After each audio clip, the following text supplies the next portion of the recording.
Hi, are you free for consultation? Yes, come and see.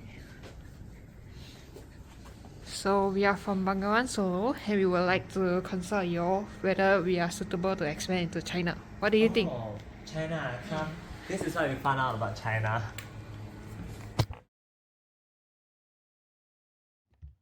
Hi, I'm consulting Keenan, and today I'll be talking about who our government is. So our government will be the Chinese Communist Party, also known as the CCP, and it has more than 96 million members, making it the biggest political party in the world, with leader Xi Jinping as the president and the head of military. Currently, the Chinese government is facing many issues, including income inequality, environmental threats, and an aging population. Alright, moving on, I'll be talking about government stability. Government stability refers to the ability for the country's government to maintain control, implement policies effectively, and provide a conducive environment for economic growth and business operations. It is an important factor for businesses considering expansion into a foreign country. To begin, we had found that the Chinese government's stability and absence of violence had decreased as in June 2020 due to the introduction of the national security law in Hong Kong. It sparked widespread protests, and this move created political unrest and amplified tensions between the central government and pro-democracy activists, leading to a decline in the political stability within the country. China's ongoing trade disputes with the United States and other countries, coupled with the rising geopolitical tensions such as the South China Sea dispute, have also created an uncertain environment for economic development and political stability. And this introduction in tariffs and competition for global influence has also added pressure to the political stability in China. As a result, the Chinese government stability ranking had also increased from 119 to 133 from 2020 to 2021. On the other hand, the government effectiveness had increased significantly over the years, primarily due to the introduction of the People's Congress system. Under this system, individuals participate in the health policy-making process through the People's Congress, and this Congress is composed of representatives at the national level that can hold the State Council accountable for its decisions and actions. The public trust in politicians, however, decreased in 2020 due to the COVID-19 pandemic's effect on the people's trust. Despite this, the regulatory quality of China had increased from negative 0.29 to negative 0.16 in 2 years, as in the midst of the COVID-19 pandemic, the Chinese government made the decision to put in strict lockdown restrictions that minimized the blow to economic activity. As a result, China was the only major economy that registered positive growth in 2020. In conclusion, despite all the challenges faced by China in recent years, China's government has been actively taking action to combat these situations, which make China a good country to do business in. Hi, I'm Consultant Rico and now I'll be talking about social stability. So, firstly, cooperation in labor-employer relations. The number has been stagnant for 4 continuous years, and this is because China has put in place regulatory labor relations as workers' labor rights gain prominence. If workers wish to make a dispute case, the minimum amount needed to hold a proceeding is at least 5,000 yuan. So this would be very troublesome for the workers, and thus they choose to cooperate with the employers' terms. So now moving on to the terrorism activity in China, it is defined by the use of violence to implement political or violent change. Though it has a high level of terrorism, particularly in domestic terrorism, its main concern is ethnic terrorism from the Xinjiang region. China has measures in place to contain this domestic terrorism. It has improved the legal framework to provide the foundation for de-radicalization and counter-terrorism efforts based on the law.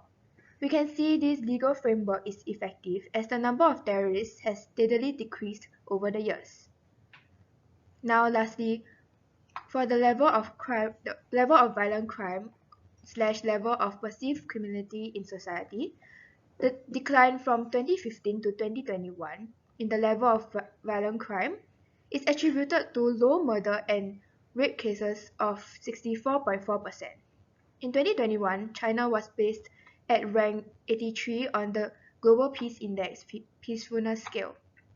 Moreover, the China National Bureau of Statistics found that 98.6% of Chinese public felt safe living in China, up 11 points from 2012. So now moving on to the participation in trade blocs and international organizations. China has a total of 17 free trade agreements with other countries including Singapore, UK and the United States. It is the founding country of the world's largest trade bloc, RCEP. China has also been actively involved itself in international organizations such as WTO. Hi, I'm Consultant Janabel. Now I will explain about China's relationships with different countries throughout the years consecutively. Firstly, it is about China's relationship with our home country, Singapore. Singapore has been enjoying good relations with China for long periods, and since 2013, China has been Singapore's largest trading partner, and Singapore has been China's largest foreign investor. In 2015, both countries agreed on the negotiations to upgrade the China-Singapore Free Trade Agreement. This means the movement of goods and services between both countries will be better, and business activities between companies from both countries are more likely to happen. Next, I will talk about China's relationship with its neighboring countries. China has been having tensions with India due to the ongoing China-India dispute that has started in 1962. China and Japan have close ties of interest, and Japan is reluctant to break down its relations with China despite working closely with the US to develop a number of restriction measures regarding to the US rivalry with China. Hence, China has a stable relationship with Japan. For the last neighboring country, China built strong ties with Russia and forged a friendship with no limits. In 2001, both countries signed the Treaty of Good Neighborliness and Friendly Cooperation. Lastly, it's time for China's relationship with its major trading partners. China and the United States have close economic ties when it comes to trading, but they fight for power and influence, like a love-hate relationship. In 2018, former President Donald Trump implemented trade barriers and tariffs on China, forcing China to have persistent, unlawful business practices and property rights abuse. This worsens their relationship. For South Korea, China is South Korea's main trading partner and is also an important market to the country. Similar to Japan, even though South Korea's relationship with the US is good, South Korea does not rely on the US and does not want its relations with China to be damaged. As for Vietnam, China has a very complex relationship with the country ever since the South China Sea dispute and the Sino-Vietnamese War. Hi, so I'm Consultant David, and I'll be talking about the legal environment in China. As for the International Property Rights Index, it is the flagship publication of the Property Rights Alliance.